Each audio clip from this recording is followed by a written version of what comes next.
Hello everyone. आज का हमारा टॉपिक रहने वाला है एडमिनिस्ट्रेटिव रिफॉर्म्स, जिसे हिंदी में कहते हैं प्रशासनिक सुधार। इसमें हम समझने वाले हैं एडमिनिस्ट्रेटिव रिफॉर्म्स का meaning, assumptions, the need for administrative reforms as well as its types. So without wasting any time, let's begin. Administrative reforms को अलग अलग नामों से भी रेफर किया जाता है, जैसे कि एडमिनिस्ट्रेटिव ट्रांसफॉर्मेशन, एडमिनिस्ट्रेशन रीस्ट्रक्चरिंग या एडमिनिस्ट्रेटिव री इंजीनियरिंग। बट जो मेन टर्म यूज करी जाती है दैट इज एडमिनिस्ट्रेटिव रिफॉर्म्स, क्योंकि एक ऑल इंक्लूसिव टर्म है और इसका मेन पर्पस होता है एडमिनिस्ट्रेशन की फंक्शनिंग में इंप्रूवमेंट लाना। जो रिफॉर्म शब्द होता है इसका मतलब ही ये होता है कि इंप्रूवमेंट या अमेंडमेंट ऐसी चीजों में जो कि अनसैटिस्फैक्ट्री हैं, इररेलेवेंट हैं या जिनमें कुछ कमी है। तो इसी प्रकार एडमिनिस्ट्रेटिव रिफॉर्म्स के थ्रू एडमिनिस्ट्रेशन में जो कमियां हैं उनको दूर किया जाता है, उसमें जो सुधार लाने की जरूरत है वो सुधार लाए जाते हैं। अगर किसी चीज को बदलने की जरूरत है उसको बदला जाता है, ताकि एडमिनिस्ट्रेशन एफिशिएंसी के साथ कार्य कर सके और बदलते समय के अनुसार अपने आप को रेलेवेंट रख सके, ऑब्सोलीट ना हो जाए। क्योंकि अगर एडमिनिस्ट्रेशन एफिशिएंसी के साथ काम करेगी तभी तो गुड्स एंड सर्विसेज बेहतर तरीके से लोगों के पास पहुंचेगी। तो एडमिनिस्ट्रेटिव रिफॉर्म्स ऐसा एक प्लान्ड चेंज है जो कि एडमिनिस्ट्रेशन में लाया जाता है, उसके किसी संगठन या सिस्टम में लाया जाता है, ताकि ना ही सिर्फ उसकी स्ट्रक्चर या ढांचे को इम्प्रूव किया जा सके बल्कि एडमिनिस्ट्रेशन के काम करने के तरीके को भी इम्प्रूव किया जा सके। और इसके साथ ही साथ जो पर्सनल्स एडमिनिस्ट्रेशन में काम करते हैं उनकी क्वालिटी में भी इंप्रूवमेंट आ सके। तो जो चेंजेस लाए जाते हैं एडमिनिस्ट्रेशन के स्ट्रक्चर में और उसके प्रोसीजर्स में, उसको हम कहते हैं एडमिनिस्ट्रेटिव रिफॉर्म्स। तो एडमिनिस्ट्रेटिव रिफॉर्म्स में क्या क्या आता है? इसमें आता है change in the administrative structure. Administration के स्ट्रक्चर को या उससे रिलेटेड प्रोसीजर्स को बदला जाए। अगर एग्जाम्पल के थ्रू एक्सप्लेन करना हो तो एक रूल को दूसरे रूल से बदला जाए। It also includes improvements in the administration. Existing administration में ही इंप्रूवमेंट लाई जाए। दैट मीन्स कि जो एग्जिस्टिंग रूल है, जो रूल एग्जिस्ट करता है, उसी में इंप्रूवमेंट लाई जाए, बजाय कि उसको दूसरे रूल से बदलने के। और तीसरा है eradication of the abuses in the existing system. Present system में जो खामियां हैं उसे हटा दिया जाए। सो दैट मीन्स कि जो रूल एग्जिस्ट करता है उसको खत्म ही कर दिया जाए। तो ये तीनों ही एस्पेक्ट्स एडमिनिस्ट्रेटिव रिफॉर्म्स में आते हैं। It not only includes the improvements but also the change and eradication. Administrative reforms या प्रशासनिक सुधार कुछ एजम्पशंस पर आधारित हैं। और वो एजम्पशंस क्या हैं? सबसे पहली एजम्पशन ये है कि administration is in need of realignment and readjustment, कि एडमिनिस्ट्रेशन में from time to time changes लाने की जरूरत है, ताकि इसे बदलते समय के अनुसार रेलेवेंट बनाया जा सके। अदरवाइज तो ये बहुत पीछे रह जाएगी। अगर डिजिटल के जमाने में एडमिनिस्ट्रेशन सारा काम ऑफलाइन करने लगे, सारी प्रोसेसेस को ऑफलाइन करने लगे, तो इससे तो उसको बहुत नुकसान होगा, वो बहुत पीछे रह जाएगी। इसीलिए एडमिनिस्ट्रेशन में समय के साथ साथ रिफॉर्म्स लाने की जरूरत है। It also must evolve to a new form and format.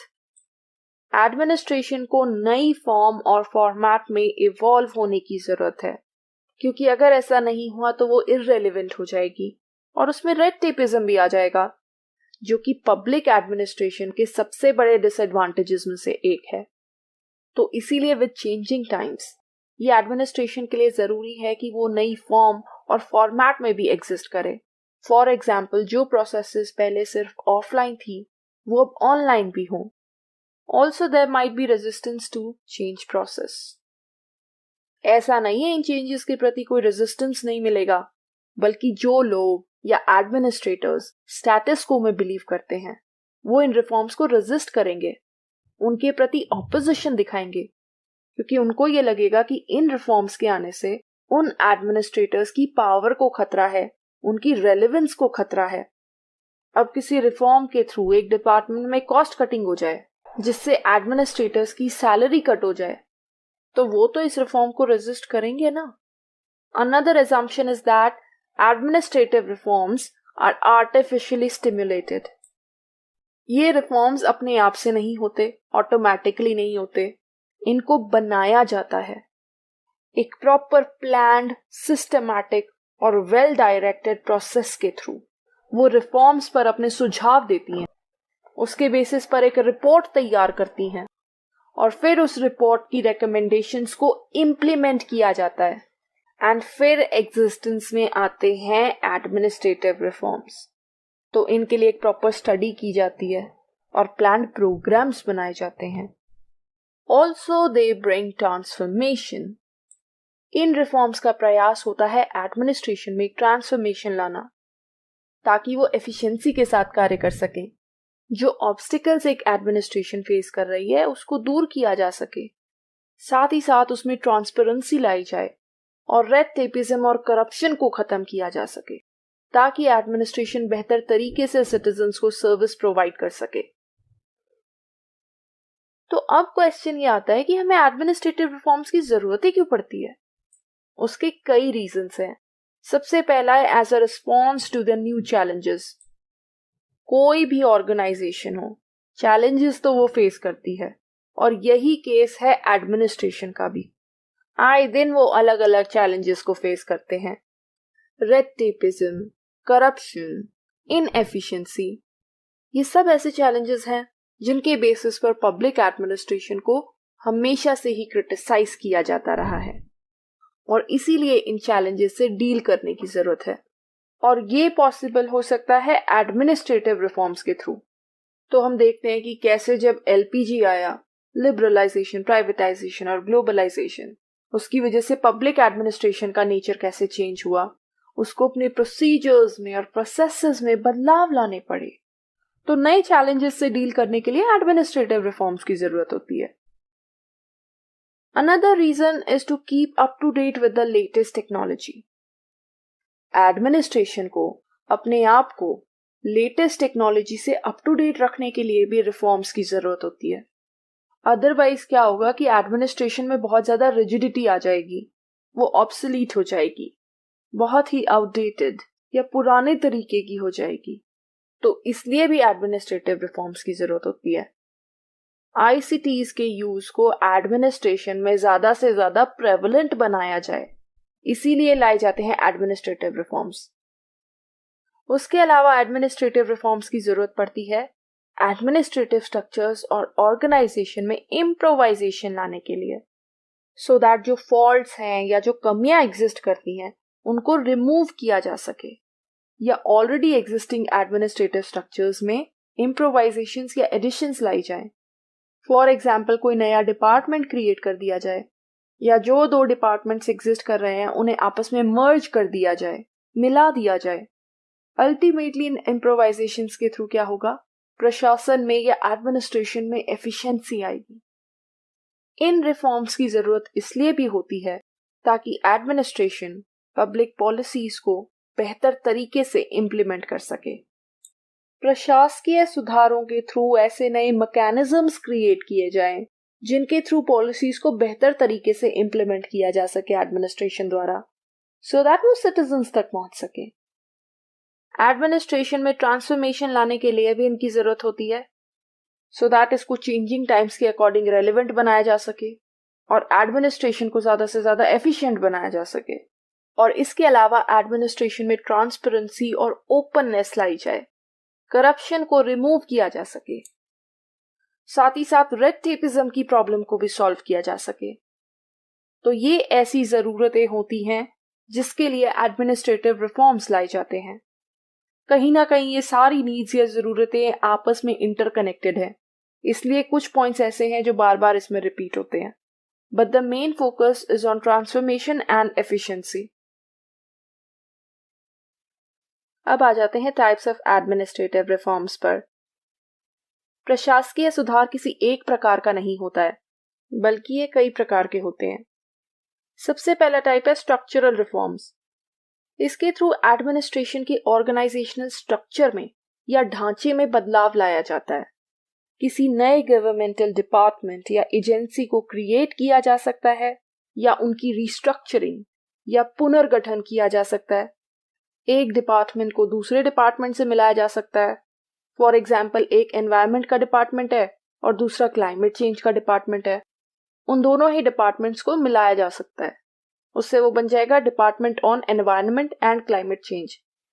अगर कोई डिपार्टमेंट है जो बहुत ज्यादा लॉस फेस कर रहा है तो उसमें कॉस्ट कटिंग भी की जा सकती है, पर्सनल्स को कम किया जा सकता है। तो इस प्रकार के रिफॉर्म्स का मेन ऑब्जेक्टिव होता है एडमिनिस्ट्रेशन में ज्यादा से ज्यादा एफिशिएंसी लाना। फिर उसके बाद आते हैं प्रोसेस रिफॉर्म्स।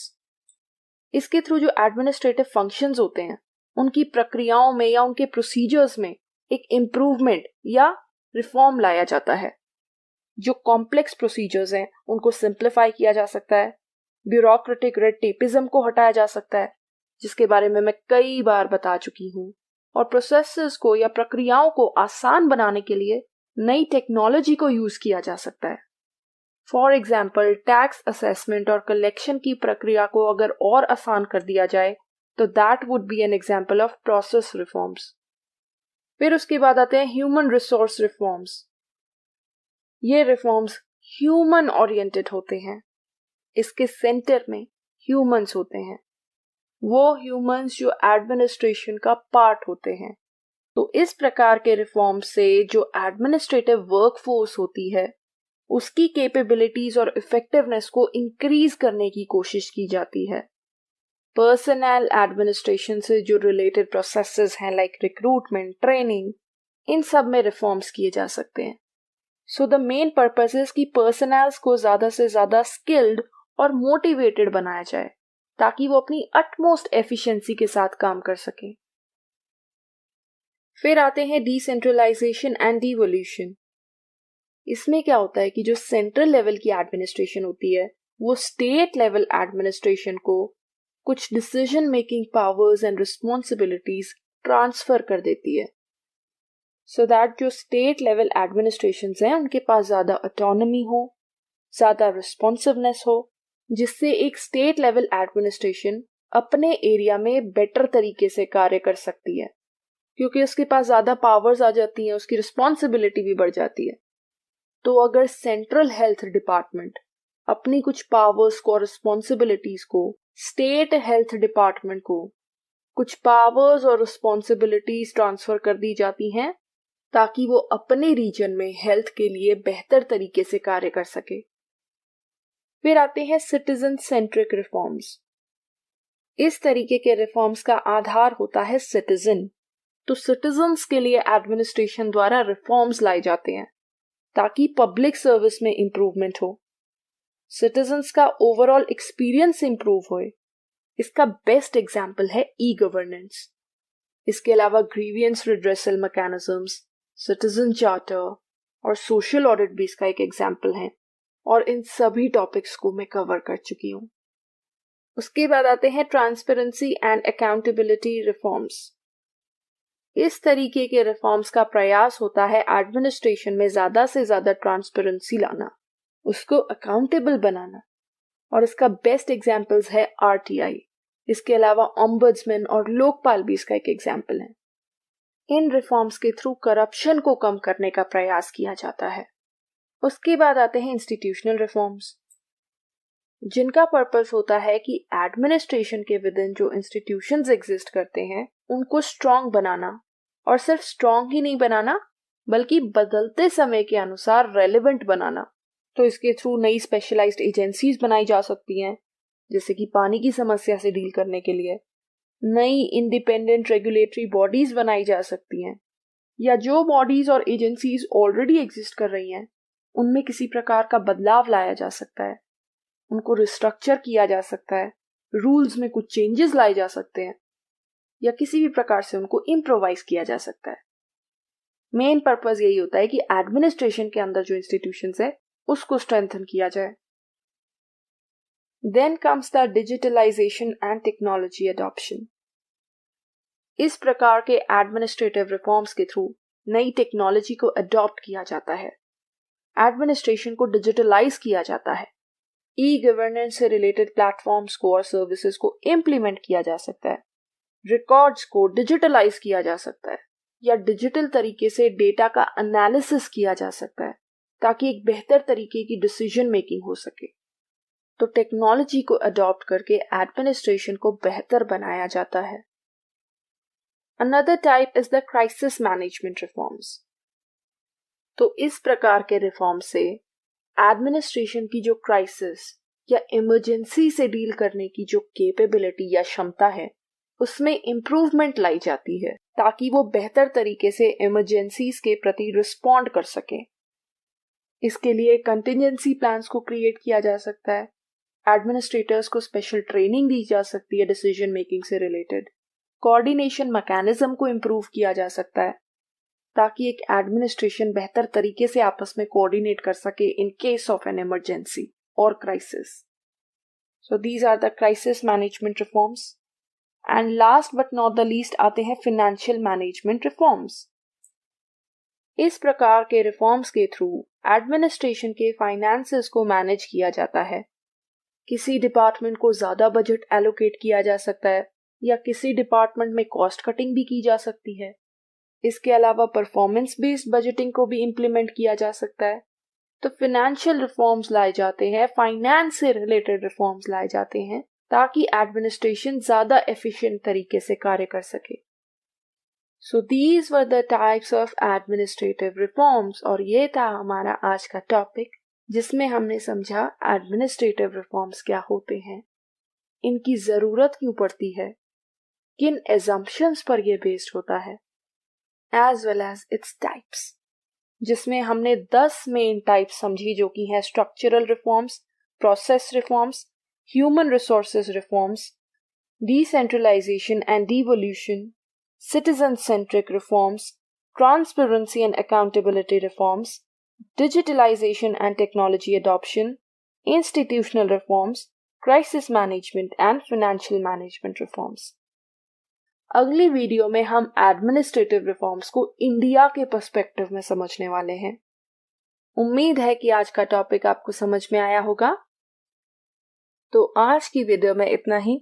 अगर आपको मेरी वीडियो पसंद आई हो तो प्लीज इसे लाइक कीजिएगा, अपने दोस्तों और फैमिली रिलेटिव्स के साथ शेयर कीजिएगा और मेरे चैनल को सब्सक्राइब कीजिएगा। Thank you so much. आपका दिन शुभ हो।